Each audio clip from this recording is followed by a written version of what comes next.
네, 우리가 함께 교독한 말씀을 중심으로 누가 하나님의 나라에 들어가는가 라는 제목 가지고 은혜 나누기 원합니다. 제가 종종 소개해드리지만 그리스 로마의 신화는 정말 다양하죠. 어떻게 보면 그 신화는 우리 인간의 모습을 그려내고 있다 이렇게 볼 수 있겠습니다. 다 가짜이기 때문에 진짜로 생각하면 안 되고 그냥 이런 이야기가 있다 이렇게 생각하시면 되겠어요.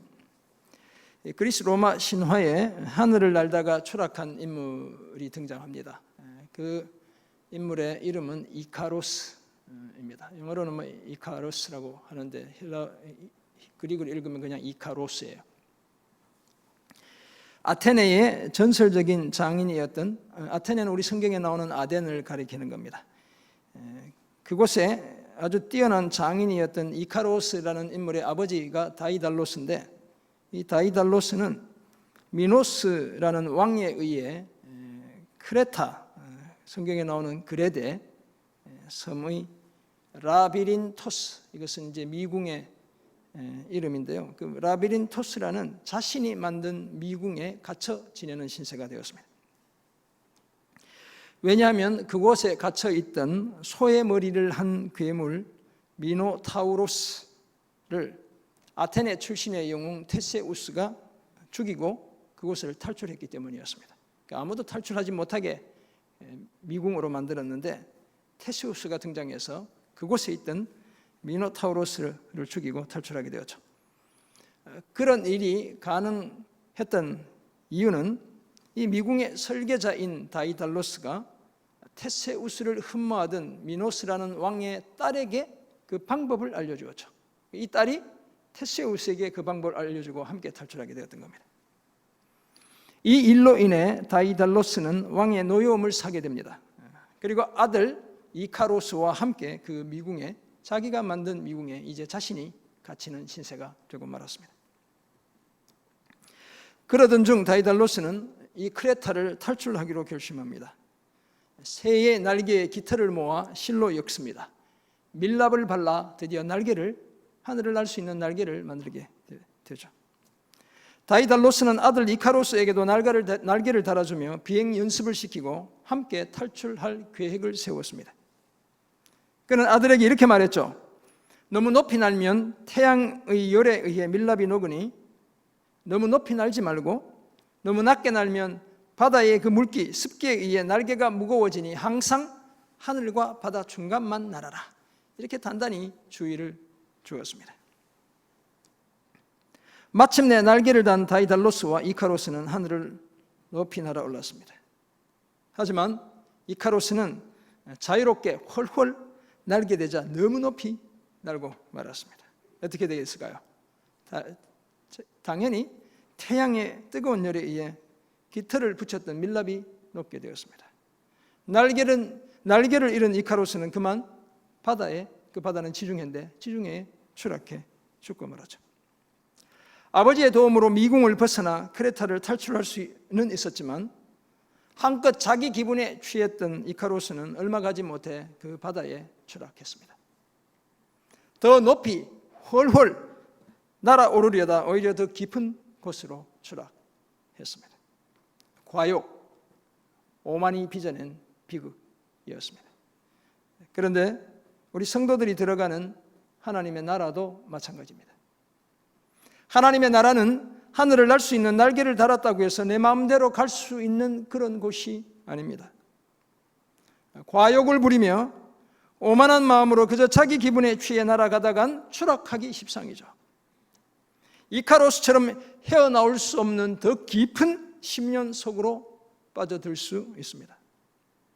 오직 주와 함께 날아오르고 주님의 날개에 업혀 날아올라야 죄와 사망의 그 감옥으로부터 안전하게 탈출할 수 있습니다. 그리고 마침내 하나님 나라에 들어가게 되는 겁니다. 오늘 보면 마가복음 10장 13절에서 16절을 통해 예수님은 누가 죄와 사망의 미궁에서 벗어나 하나님 나라에 들어갈 수 있는지를 말씀해 주고 계시죠. 예수님에 따르면 하나님의 나라를 어린 아이 같이 받들지 않는 사람은 결단코 그곳에 들어가지 못합니다. 오직 어린아이처럼 하나님의 나라를 그렇게 받드는 사람만 그 나라에 들어갈 수 있습니다. 어린아이의 마음과 자세를 가진 사람들이 하나님의 나라에 들어갈 수 있다고 말씀해 주신 것이죠. 그렇다면 어린아이들이 가진 어떤 특성으로 인해 어린아이같이 하나님의 나라를 받드는 사람들이 그 나라에 들어간다고 말씀하신 것일까요? 아이들의 특징을 중심으로 한번 생각해 보려고 합니다. 먼저 우리 아이들은 천진난만하고 순수하기 때문에 그렇습니다. 한마디로 하면 순진해서 그렇다, 이렇게 이해할 수 있습니다. 둘째, 우리 아이들은 자의식이 약하고 수용적이기 때문에 그렇습니다. 모든 것을 잘 받아들이기 때문에 그렇다, 이렇게 볼 수 있겠어요.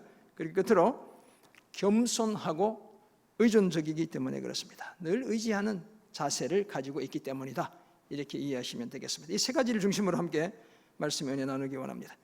오늘 본문에 담겨있는 어린 아이들을 사랑하시는 예수님의 모습은 우리 어른들이 아이들을 어떻게 대해야 하는지를 보여주고 있는 모범과도 같은 것이죠. 그래서 이 본문은 어린이 주일 단골 설교 본문이 되기도 합니다. 그날 예수님은 어린 아이를 데려온 어른들도 그리고 함께 온 어린 아이들도 모두 환영해 주셨습니다. 하지만 오늘 본문의 핵심 주제는 사실 어린 아이가 아닙니다. 우리가 어린이 주일에 가져와서 주님도 이렇게 아이를 사랑하셨다, 우리도 사랑해야 된다, 이렇게 이제 해석하는 것도 틀린 건 아니지만, 그러나 주님이 말씀하시고 싶어하는 핵심 토픽은 그게 아니라는 거예요. 뭡니까? 누가 하나님 나라에 들어가는가? 이게 오늘 주님이 말씀하고 싶은 주제인 거예요. 예수님은 어린 아이를 통해 누가 하나님 나라에 들어가는지, 어떤 사람이 하나님 나라에 적합한지를 제자들에게, 그리고 오늘 저와 여러분에게 교훈해 주고 계시죠. 어린 아이들과 같이 하나님의 나라를 받드는 사람이 그 나라에 들어갈 수 있다고 말씀해 주셨습니다.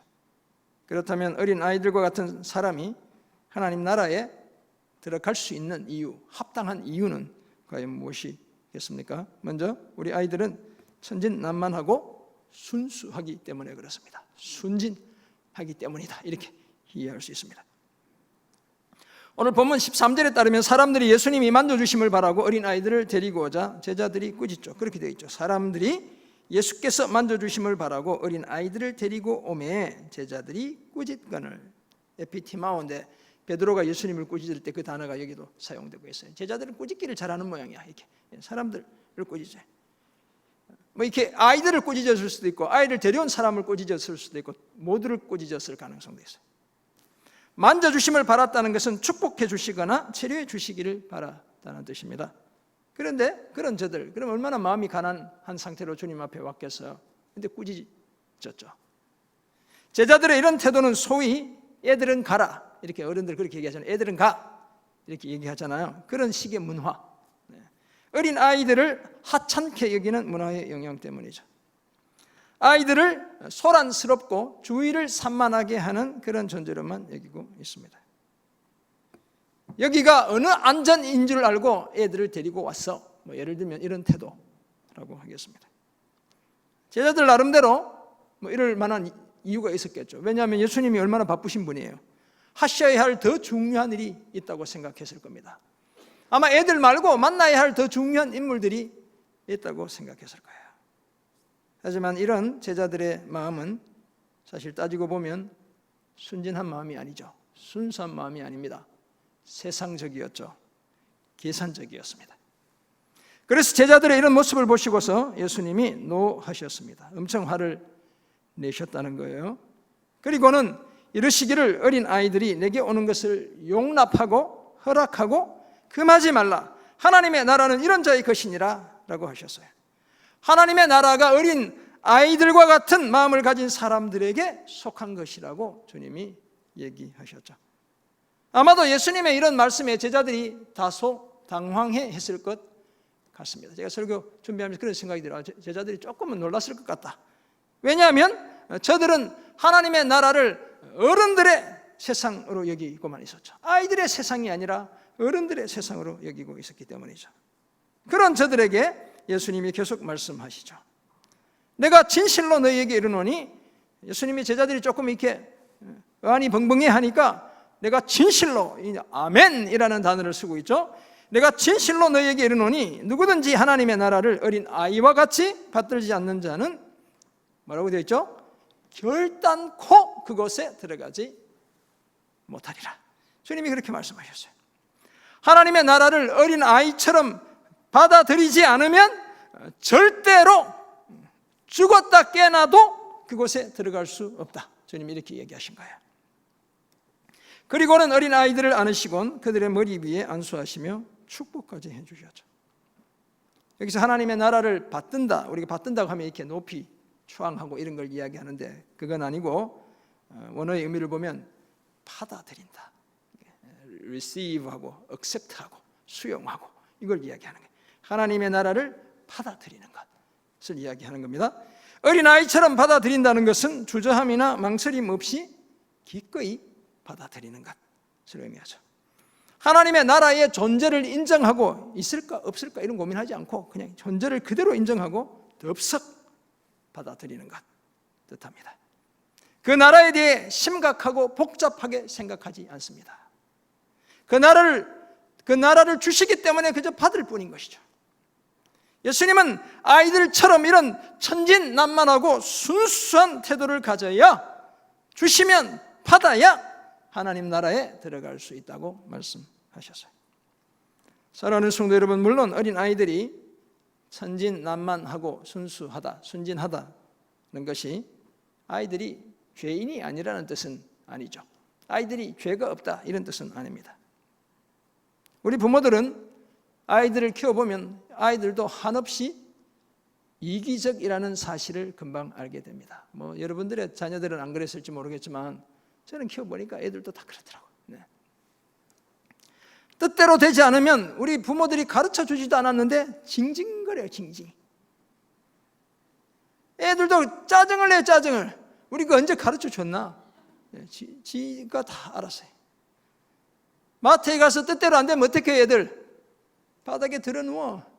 네. 요즘은 잘 키워서 안 그런지 모르겠지만 제가 클 때만 해도 네. 누가 가르쳐 줬나요? 바닥에 누우라고? 안 가르쳐줘도 지가 다 그렇게. 네. 그럼에도 불구하고 어린 아이들은 어른들보다는 훨씬 때가 덜 묻었어요. 덜 복잡합니다. 덜 꼬여 있어요. 우리는 막 속이 막 베베 꼬여 있어가지고 풀기도 힘들어. 애들은 그렇지가 않아요. 생각이나 행동에 복선을 깔지 않아 그 수가 뻔히 눈에 보이죠. 사탕 달라는구나, 저 자동차 장난감 사달라는구나, 인형 사달라는구나. 우리가 다 보면 알았죠. 우리 어른들은 뭐 달라고 하는데 그걸 달라는 거지 저걸 달라는 거지 제대로 파악이 안 돼. 네. 엄청 혼이 나고서도 조금만 잘해주면 언제 그랬냐는 듯이 살갑게 다가오죠. 애들이 그런 거예요. 적어도 사춘기 전까지는 부모들이 혼을 내면 자신의 잘못을 인정하고 기꺼이 고치려 합니다. 그죠? 사춘기 있는 애 계속 혼내봐야 소용없습니다. 기다리는 거예요. 그때는 그 전까지 혼내고 어르고 달래고 이렇게 하는 거예요. 그 이후에는 철들도록 기도하고 기다리는 겁니다. 우리가. 거기에다 아이들은 과도하게 욕심 부리지 않습니다. 때로 식탐이 많은 아이가 있죠. 입에 하나 넣고 양손에 잡고 이렇게. 네. 저희 딸이 그랬거든요. 하나 넣고 양손에 꼭 잡고 이렇게. 네. 그 정도지 그 이상은 아니에요. 욕심을 부리다가도 배가 부르면 금방 잡았던 거 내려놓죠. 자기가 좋아하는 것 나름 몰래 숨기기도 하지만 애들은 누구나 쉽게 찾을 수 있는 곳에 숨겨두죠. 우리 어른들은 막 그냥 아무도 못 찾는 곳에 숨겨놔가지고 돌아가시기 전에 내가 뭘 숨겨놓는지 자녀들에게 똑바로 얘기해야 돼요. 미리 자녀들 찾는데 힘들게 하지 말고 온갖 조회 다 해서 이렇게 힘들게 하지 말고 정리해서 내가 이런 게 있었다 이렇게 다. 애들은 그렇지 않죠. 왜요? 천진난만하기 때문에 그래요. 순수하기 때문에, 순진하기 때문에 그렇죠. 이런 태도와 자세를 가진 사람이 하나님 나라에 합당한 사람입니다. 이런 사람들은 내가 아무리 용을 써도 내 힘으로 하나님 나라에 들어가지 못한다는 사실을 알아요. 예수님만이 유일한 구원의 길임을 인정하죠. 그래서 마침내 하나님 나라에 들어가는 겁니다. 이 사실을 기억하고 천진난만하고 순수하게 믿음을 붙들어 하나님 나라에 들어가는 우리 모두가 되길 주님의 이름으로 축원합니다. 아멘. 어린 아이 같은 사람이 하나님 나라에 합당한 두 번째 이유로 자의식이 약하고 자기 고집이 어른들보다 약하다는 거예요. 그리고 수용적이기 때문에 그렇습니다. 모든 걸 잘 받아들여 스펀지처럼 애들은 빨아들이죠. 거절하지 않습니다. 오늘 보면 14절에서 예수님은 아이들을 귀찮게 여기는 제자들과는 달리 어린 아이들이 내게 오는 것을 용납하고 금하지 말라라고 하셨어요. 하나님의 나라가 이런 자의 것이다 라고 말씀하셨죠. 이 금하지 말라는 방해하지 말라는 거예요. 애들이 주님께로 오는데 그 앞에 장애물 놓고 해서 애들이 못 오게 막지 말라, 이런 얘기예요. 하나님의 나라는 어린 아이와 같은 태도를 가진 사람이 차지한다고 말씀하고 계시죠. 거기에다 누구든지 하나님의 나라를 어린 아이와 같이 받들지 않는 자는 결단코 그곳에 들어가지 못한다고 하셨어요. 앞에서도 말씀드렸지만 죽었다 깨나도, 제가 이렇게 해석한 것은 헬라어로 부정이 2번 합치면 긍정이 되는 게 아니고 헬라어는 더 큰 부정이에요. 그래서 영어로 이제 번역하면 absolutely not이에요. 절대로 이를 꽉 깨물고 안 돼, 이런 얘기를 주님이 지금 하고 계시는 것이죠. 그리고는 어린 아이들뿐만 아니라 어른들, 아이들 같은 사람들을 확실히 주님이 용납하신다는 그 상징적 의미로 애들을 껴안으시고 머리에 안수하시고 축복해 주시는 거예요. 하나님의 나라를 어린아이처럼 받든다는 것은 또 다른 의미로는 하나님의 나라의 존재를 인정하고 아무런 의심 없이 받아들이는 것을 의미하죠. 그렇다면 하나님의 통치 방식과 하나님의 그 권위를 따르겠다는 내 의지의 표현이기도 한 겁니다. 그 나라의 질서와 규정에 따라 살겠다는 다짐이기도 하고 내 의지, 내 방식을 기꺼이 포기하겠다는 결심이 그 속에 포함되어 있는 거예요. 하지만 어린 아이들과는 달리 스스로 지혜롭다고 생각하고 힘과 권세를 가졌다고 자처하는 어른들은 좀처럼 그렇게 하지 못합니다. 은혜의 선물인 하나님의 나라를 있는 그대로 받아들이지 못하죠. 스스로 기준을 정해놓고 판단하고 평가합니다. 잣대를 가지고 정말 들어갈 만한 곳인지 이것저것 따져보죠. 내가 직접 만든 것이 아니기 때문에 그 존재의 확실성, 안전성에 대한 의심을 거두지 않습니다. 심지어 교만하기까지 해서 거부부터 하고 보죠. 일단은 거부합니다. 반면에 우리 어린 아이들은 자의식이 약하죠. 가끔씩 고집을 부리기도 하지만 금방 자기 고집을 꺾습니다. 다른 사람의 이야기를 잘 들을 뿐 아니라 한없이 수용적이죠. 이전에 우리 어른들이 아이들 키울 때 우는 애가 울면 뭐라고 그랬어요? 순사가 잡아간다. 이게 자꾸 울면 순사가 잡아간다. 네. 우리 동네에서 그렇게 얘기하더라고요, 어른들이. 네. 일본 순사, 우리는 보지도 못했지만 저는 일제시대 이후에 태어났으니까 볼 수가 없죠. 일본 순사가 잡아간다는 뜻인데 있지도 않는 순사가 정말 잡아가는 줄 알고 울음을 또 그치는 이 애들인 거예요. 애들 진짜 그런 줄 알고. 이처럼 물감을 뿌리면 뿌리는 대로 형형색색 그 색감이 묻어나는 대상이 바로 우리 어린아이들인 거예요. 그래서 조기교육 하는 겁니다. 신앙도 어릴 때부터 잘 믿어야 평생 견고하게 붙들려 살아가는 겁니다. 늦게 나이 들어서 예수 믿으면 막 헌금 내는 것도 아깝고 막 그러잖아요. 막 봉사하는 것도 내 시간 뺏기는 것 같고. 우리는 어릴 때부터 계속 살아왔으니까 너무너무 당연해. 감사해. 오히려 그런 일들 하는 것 자체가. 그래서 어릴 때 애들 교육 잘 시켜야 충성된 주님의 나라의 일꾼이 되는 겁니다. 우리 저 연승이 얼마나 멋있어요. 저 젊은이. 그래, 어릴 때부터 잘 키워야 저런 훌륭한 인물이 되는 거죠. 그리고 아이들은 어른들과는 달리 죽어도 안 되라는 말을 하지 않죠. 우리 어른들은 목에 칼이 들어와도 안 돼 이런 얘기도 막 하는데 애들 그런 얘기 하는 거 봤어요? 못 봤죠? 어른들이 하는 얘기잖아요. 나쁜 일을 시켜도 꼭 해야 되는 일인 줄 알고 시키는 대로 하죠. 제가 그랬어요. 우리 형이 제가 코피를 흘리고 오니까 왜 그랬냐, 유나나 누가 때렸어 했더니 니도 가서 코피 한 대 내주고 와 이래가지고 용기를 내가서 코피를 내고 시키는 대로. 그러다가 나중에 더 맞죠. 이제 맞을 때 맞더라도 일단 시키는 대로. 이 애들이 옳고 그름에 대해 굳이 자기 생각을 내세우지 않습니다. 지적 편견에 사로잡히지 않죠. 도덕적 자기 의지를 드러내지 않습니다. 우리 어른들은 조금만 안다고 신앙생활 했다고 티내죠. 거드름 피우죠. 애들은 그러지 않아요. 주어진 기회를 아무런 조건 없이 기꺼이 받아들입니다. 그래서 심지어 자기 엄마 아빠가 아니어도 조금만 친절하게 대해주면 남을 따라가는 거예요. 그래서 애들을 유괴하기가 쉬운 겁니다. 우리 애들이 착해가지고. 사랑하는 성도 여러분, 예수님은 하나님의 나라가 그런데 이런 자의 것이다 라고 말씀하죠. 어린아이 같은 수용적인 자의식이 약한 자의 것이래요. 왜냐하면 못된 어른들이 생각하는 것처럼 하나님의 나라는 인간인 우리가 옳고 그름을 판단해야 할 대상 자체가 아니기 때문에 그런 거예요. 그냥 받아들이기만 하면 되는 거예요. 더구나 그 나라는 반드시 들어가야 할 곳이지 들어가면 좋고 안 들어가도 되는 그런 나라가 아니기 때문에 그래요. 거기에다 그 나라에 들어갈 수 있는 기회가 주어지면 반드시 잡아야 할 대상이지 이것저것 따져야 할 대상이 아니기 때문에 그런 거예요. 하지만 세상에 자기 욕심에 사로잡힌 많은 어른들은 그 나라에 들어갈 기회가 주어졌음에도 불구하고 받아들일지 말지 망설이는 겁니다. 자신과 자신이 소유한 영역을 쉽게 포기하지 않죠. 내 나라, 내 땅에서 주님의 나라, 주님의 땅으로 옮겨가야 되는데 함부로 못하는 거예요. 어른들은 발을 빼지 못하죠. 그 나라가 가까이 왔지만 오히려 자기 세계에 더 집착하죠. 수용적이기보다 점점 더 배타적이 되고 맙니다. 때로는 얼마나 교만한지 그것이 은혜의 선물, 하나님의 나라가 은혜의 선물, 곧 공짜라는 사실을 받아들이지 못해요. 그만큼 교만한 거예요.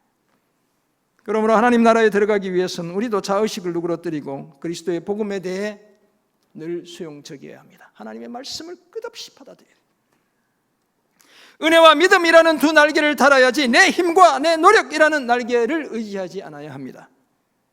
우리가 노래했지만 우리가 어릴 때 엄청 부렸잖아요. 돈으로도 못 가요. 힘으로도 못 가요. 마음 착해서 못 가요. 뭘로 가요? 믿음으로 가는 겁니다. 오직 은혜로 가는 나라죠. 아이들처럼 자의식을 버리고 천국 복음을 늘 수용적으로 받아들여 반드시 하나님 나라에 들어가는 저와 여러분 모두가 되시기를 주님의 이름으로 축원합니다. 아멘. 아이 같은 그런 어린아이 같은 사람들이 하나님 나라에 합당한 마지막 이유로 저들은 겸손하고 의존적이기 때문에 그렇습니다. 이 두 가지는 같이 엮여져 있다 이렇게 볼 수 있어요. 제가 자주 소개하는 존 스토트 목사님의 제자도라는 책이 있죠. 이 참된 제자됨의 8가지 요소를 저기서 이렇게 단락별로 소개하고 있어요. 첫 번째는 불일치, non-conformity인데 세상과 우리는 달라야 한다 이런 얘기. 두 번째는 예수 닮기, Christ like this 이거 쭉 가다 보면 끝에는 죽음이고, 그리고 7번째가 의존이라는 거예요. 주제가 dependence라는 요소입니다. 목사님에 따르면 우리는 모두 하나님의 자비와 지속적인 은혜에 의존해야 하는 죄인들이래요. 맞죠? 우리는 하나님의 자비, 그 은혜에 끊임없이 의존해야 하는 죄인들인 거예요. 우리는 뿐만 아니라 항상 서로 필요로 한 존재입니다. 저는 성도님들이 필요로 한 목사이죠. 아마 여러분들은 저를 덜 필요할지 모르겠는데 저는 그런 존재예요. 저는 하나님이 너무너무 필요하고 우리 마누라도 필요하고 성도님들도 필요한, 절대적으로 필요한 그런 존재. 저는 늘 그렇게 기생충처럼 살아와서 그런 존재, 주님을 늘 의지해야 하는 존재예요. 제 인생이 그래요. 주님한테 빌붙어가지고 겨우겨우 먹고 살아왔어요. 항상 서로 필요로 한 존재죠. 그렇다면 하나님을 의지하고 서로 의지해야 하는 존재임을 겸손하게 인정하는 사람이 진짜 제자. 이 제자도의 그 영어 제목은 The Radical Disciple이거든요. 급진적인 제자, 참된 제자라는 거예요. 심지어 존 스토트 목사님은 우리 모두가 누군가에게 짐이 되도록, 무거운 짐이 되도록 설계되었다 이렇게 이야기해요. 사실 우리 인간은 원래부터 독립적으로 존재하기 불가능했죠. 따라서 서로 짐을 져줌으로 그리스도의 법을 성취해야 할 사람이 저와 여러분이에요. 그래서 바울이 갈라디아서에서 이렇게 이야기하는 겁니다. 예수님이 전적으로 사람의 손을 의지해야 하는 갓난아기로 태어나신 것도, 두 팔, 두 다리 다 벌리시며 십자가를 지심으로 의존적인 존재가 되신 것도 다 저와 여러분이 그런 존재라는 사실을 몸소 보여주기 위해서였죠. 그런데 많은 어른들은 자신의 그 어릴 적은 잊어버리고 이제는 좀 컸다고 나는 하나님 없이도 살아갈 수 있다고 착각하죠. 더러는 내 힘만으로도 하나님 나라에 충분히 지금까지 쌓아온 것만으로도 충분히 들어갈 수 있다고 착각합니다. 오판이죠. 그런 생각을 하는 사람들에게 오늘 주님이 경종을 울리고 있습니다. 교만과 자기 확신으로는 결코 하나님 나라에 들어갈 수 없다고 말씀하시죠. 예수님에 따르면 하나님의 나라는 어린 아이와 같은 사람들의 것입니다. 어른 행세하는 사람들의 것이 아니라는 거예요. 누구든지 하나님의 나라를 어린 아이처럼 받아들이지 않으면 결단코 그 나라에 들어갈 수 없습니다. 우리 아이들은 태생적으로 겸손하고 의존적이죠. 스스로 할 수 있는 것 거의 없습니다. 생존을 위해 반드시 누군가 또는 무엇인가를 의존해야 하죠. 사실 하나님이 창조하신 그 어떤 피조물보다 더 오랫동안 부모를 의존해야 하는 존재가 우리 인간이죠. 시골에서 송아지 낳는 거 다 보셨죠? 염소 낳는 거 이런 거 못 보셨나요? 걔들은 조금 이러다 삐뚤삐뚤 하면서 일어나요. 우리는 걸으려면 얼마 걸려요? 요즘 뭐 잘 키우면 한 10달? 조금 약한 애들이 1년이 지나야 겨우 이제 아장아장. 우리 인간이 다 그런 거예요. 끊임없이 의지하고 의존하고 돌봄을 받아야 하는 존재죠. 그래서 제임스 패커 목사님은 그런 우리를 바라보며 이렇게 얘기했죠. 약함은 우리 인간의 존재 방식이다. 그런 거예요. 우리는 바로 그런 존재죠. 그런데 역설적이게도 하나님은 이런 우리의 겸손하고 의존적인 태도를 오히려 더 기뻐하시고 좋아하시죠. 저 같은 사람 좋아한다는 거 우리 하나님 아셨죠? 끝까지 의지하는, 주님한테 기대는 그런 사람 좋아한다는 게 싫어하지 않아요 우리 하나님. 겸손하게 하나님을 의지하고 서로의 필요를 인정하며 서로 의지하며 살아가는 사람들을 주님이 기뻐하시는 거예요. 그래서 오늘 예수님이 어린 아이들과 같은 사람이 하나님 나라에 들어간다고 말씀하신 거예요. 사랑하는 성도 여러분, 예수님께서 마태복음 18장 3절 4절에서 이렇게 말씀하셨어요. 이르시되 진실로 너희에게 이르노니 너희가 돌이켜 어린 아이들과 같이 되지 아니하면 결단코 천국에 들어가지 못하리라. 어른 행세 그만하고 다시 돌이켜 어린 아이같이 되라는 거예요. 그래야 천국에 들어간대요. 그러므로 누구든지 이 어린 아이와 같이 자기를 낮추는 사람이 천국에서 어떤 자라고요? 큰 자니라 라고 말씀하시죠. 어린아이와 같이 되어야 천국에 들어간다고 말씀하셨죠. 어린아이처럼 자신을 낮추는 사람, 다르게 말하면 겸손한 사람, 언제나 자신은 하나님과 사람들을 의존할 수밖에 없다고 고백하는 사람이, 저 같은 사람이 천국에 들어가고 그곳에서 어떤 자라고요? 큰 자라고 말씀하고 계세요. 사실 아이들의 미래는 엄청 불확실하죠. 그 운명은 늘 누군가의 손에 달려 있습니다. 아이들은 본능적으로 자신은 부모님 없인 생존이 불가능하다는 사실을 알죠. 따라서 부모님의 말, 표정 한 번, 눈빛 한 번에 엄청 민감하게 반응하죠. 그래서 가끔씩은 애들 키우다 보면 그런 애들이 좀 불쌍하다 생각이 들기도 해요. 부모 눈치 보면서 크는 애들 좀 불쌍하잖아요. 반항하는 자녀들이 때로 잘난 척하고 독립적이라고 외쳐봐야 현실이 그렇지 못하다는 사실을 본인들이 금방 더 잘 알게 되죠. 저희 딸도 미국에서 돌아와가지고 같이 사니까 막 불편하잖아요. 미국에서는 막 자유롭게 살다가 3년간 잘 나가 살더니 드디어 지난 6월달 돌아왔어. 이제 정신 차린 거죠. 이제 부모 의지하는 게 훨씬. 그래서 저희가 6월달에 미국에 손주도 하나 생기고 딸도 돌아오고 해가지고 생명이 2개나 태어났어 우리 집에. 네. 그런데 예수님은 그런 어린아이와 같은 사람들을 오히려 하나님의 나라에 합당한 사람이라고 말씀하시죠. 왜냐하면 그런 사람들은 한없이 하나님을 의지하기 때문에 그런 겁니다. 겸손하게 하나님을 의지하죠. 하나님 없이는 살 수 없다고 고백하죠. 자신이 늘 누군가의 도움에 의존해야 하는 존재라는 사실을 인정하기 때문이죠. 그래서 늘 하나님께 나오기 때문에 그렇습니다. 이 사실을 기억하고 겸손하고 의존적인 삶을 통해 부끄러운 게 아니에요. 이 삶이 반드시 하나님 나라에 들어가는 우리 모두가 되길 주님의 이름으로 축원합니다. 아멘. 그렇다면 순진해야 하고 수용적이어야 하고 의존적이어야 바로 그런 어린아이 같은 사람들이 하나님 나라에 들어간다는 사실을 알게 된 우리는 이제 어떻게 살아야 할까요? 2가지를 말씀드립니다. 하나님 나라 사모하며 살아야 합니다. 세례 요한과 예수님의 공통적인 메시지가 있죠. 공생애를 시작하면서 이 두 분이 선포했던 메시지는 정말 동일한 메시지였죠. 뭡니까? 회개하라, 천국이 가까이 왔느니라. 마태복음 3장 2절도 2절은 저본문은 세례 요한이 선포하는 것이고 4장 17절에 가면 예수님이 17절에서 똑같이 선포하고 계세요. 천국의 다른 말이 뭡니까? 하늘나라 또는 하나님의 나라죠. 유대인들은 하나님이라는 단어의 사용을 금기시했죠. 신성모독할까 봐 금기시해서 하늘이라는 단어를 사용한 거예요. 그래서 회개하라, 천국이 가까웠다. 하늘나라가 가까워왔다. 킹덤 오브 헤븐이잖아요. 그러면 오늘 본문에 비추면 하나님의 나라가 가까웠다. 이렇게 주님이 이야기하신 거예요. 이 천국이 가까이 왔다는 세례 요한과 예수님의 선포는 하나님의 나라가 이미 임했다는 뜻입니다.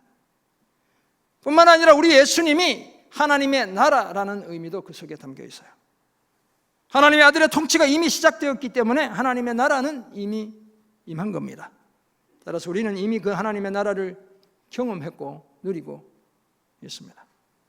그리고 이 하나님의 나라는 장차 도래할 새하늘과 새 땅, 새 예루살렘을 가리키는 것이기도 하죠. 계시록 21장 1절과 2절은 바로 그 그림을 우리에게 보여주고 있어요. 22장도 마찬가지예요.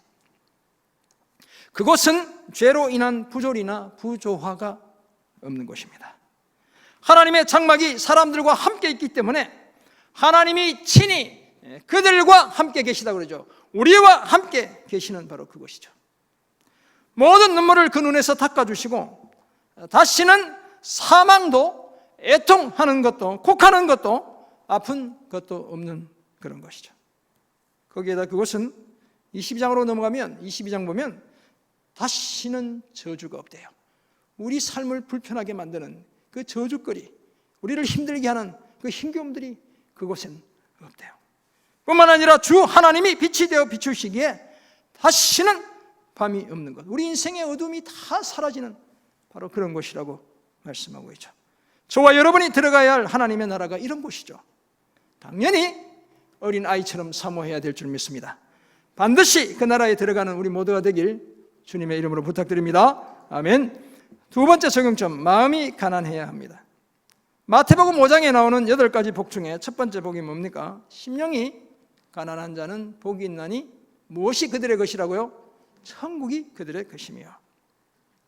하나님의 나라, 심령이 가난하면, 마음이 가난하면 하나님의 나라를 복으로 받는데요. 오늘 말씀에 비추면 어린아이처럼 하나님의 나라를 받아들이는 사람이 천국에 들어가는 것이죠. 그렇다면 어린아이의 심령, 그 마음이 가난하면 천국에 들어가는 거예요. 아이들은 부모님이 본을 보이는 대로 시키는 대로 행하죠. 천진난만하고 순수합니다. 순진하죠. 자의식이 약하고 수용적입니다. 무엇이든 다 쑥쑥 받아들이죠. 겸손하고 의존적입니다. 하나님이 반드시 필요한 존재, 부모님의 돌봄이 꼭 필요한 존재가 아이들이죠. 그런데 놀라운 일은 앞에서도 말씀드렸지만 하나님은 이런 아이와 같은 사람들을 더 좋아하신다는 사실이에요. 더 환영해 주시죠. 더 사랑해 주신다는 사실이에요. 감사하게도 우리는 언제나 하나님 앞에서 이런 아이와 같은 존재입니다. 그래서 선지자 예레미야는 하나님 앞에서 이런 고백하죠. 나는 말을 할 줄 모르는 아이라고 하나님 앞에서 고백하는 거예요. 이런 어린 아이 같은 사람이 하나님 나라에 합당한 사람입니다. 이 사실을 기억하고 어린아이처럼 늘 심령 곧 마음이 가난한 자로 살아 하나님의 나라를 반드시 복으로 받는 우리 모두가 되길 주님의 이름으로 부탁드립니다. 아멘. 하늘을 날다가 바다로 추락한 이카로스, 앞에서 소개해드린 저 이카로스의 문제는 과연 무엇이었습니까? 아버지는 이렇게 잘 날고 있고 아들은 뒤로 뒤집어져서 떨어지고 있는 거예요. 저 그림이. 어떤 그림은 보면 인터넷 들어가서 보면 다 몸은 다 이미 처박혀 있고 다리만 하나 나와 있는 이런 그림들도 또 있어요. 그 추락을 묘사하고 있는 거예요. 아버지가 새의 깃털을 실로 엮고 밀랍을 이용해 날개까지 아들 이카로스에게 달아주었죠. 비록 신화 속 이제 꾸며낸 가공의 인물이지만 이카로스는 최초로 하늘을 난 인간인 겁니다. 라이트 형제보다 수천 년 전에 저 신화 속에서 하늘을 난 거예요. 날고 싶은 인류의 꿈을 대표하는, 창공을 훨훨 날아오르고 싶은 그런 야망을 가진 그 인류를 대표하는 인물이기도 한 겁니다. 하지만 하늘을 날긴 했어도 원하는 목적지에 이르지 못한 채 그 바다에 추락하고 말았죠. 아버지 다이달로스는 비행 교육을 시키면서 분명히 너무 높게 날지도 말고 너무 낮게 날지도 말라고 신신당부했죠. 그러나 그 말은 귓등으로도 듣지 않았습니다. 천진난만함과 순수함을 잃어버렸죠. 다 컸다고 생각한 거예요. 자의식이 너무 강했습니다. 수용적이기보다 반항적이었죠. 마음대로 하고 싶은 거예요. 교만했죠. 지나치게 독립적이었습니다. 이제는 아버지 품을 떠나도 된다고 생각한 거예요. 그 결과 높이 올라가며 성취감을 누렸겠죠. 더 멀리 잠시는 보았을 거예요. 그러나 정말 잠시뿐이었죠. 한없이 기분 좋은 것은 한순간이었습니다. 그 짧은 시간을 지나 곧장 미궁에 갇히는 것보다 더 큰 추락, 바다 깊은 곳에 빠지는 그 추락을 경험해야 했습니다. 생존이 전혀 보장되지 않는, 더 이상 살 수 없는 깊은 바다에 갇히고 말았습니다. 사랑하는 성도 여러분, 오늘 본문에 따르면 하나님의 나라는 받아들여야 하는 곳이자 동시에 들어가야 하는 곳이기도 합니다.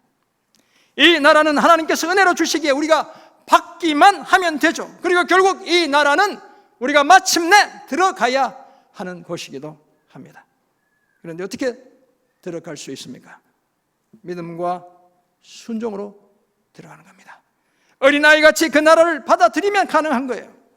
그러므로 우리도 그 나라에 합당하도록 천진난만하고 순수해야겠죠. 자의식을 낮추고 천국 복음에 대해 늘, 주의 말씀에 대해 늘 수용적이어야 하죠. 항상 겸손하고 의존적이어야 합니다. 너무 잘난 체 하지 않아야 합니다.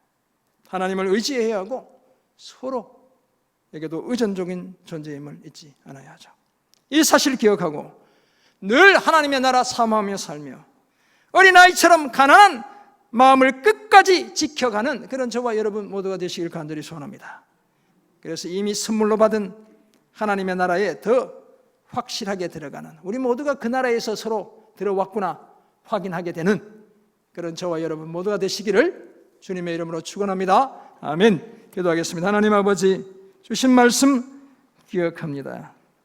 천국의 소망 늘 가슴으로 간직하며 살아가는 저희들 되게 도와 주옵소서.